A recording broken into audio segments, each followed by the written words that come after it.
હું છું સરપંચ શ્રી રિપિન ગામિત, ગ્રામ પંચાયત ચિખલદા। ગઈકાલથી જ અમારા ગામની અંદર જે પાક નુકસાન થયું છે ખેડૂતોનું, એની સર્વેની કામગીરી ચાલુ છે। હાલ 50% કરતાં વધારે સર્વેની કામગીરી પૂર્ણ થયેલ છે।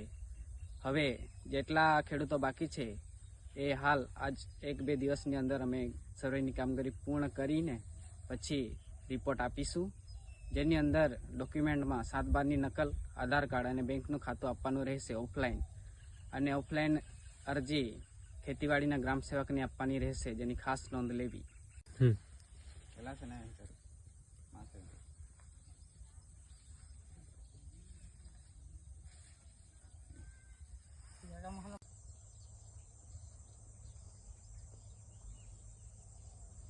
અમે કઈ ખબર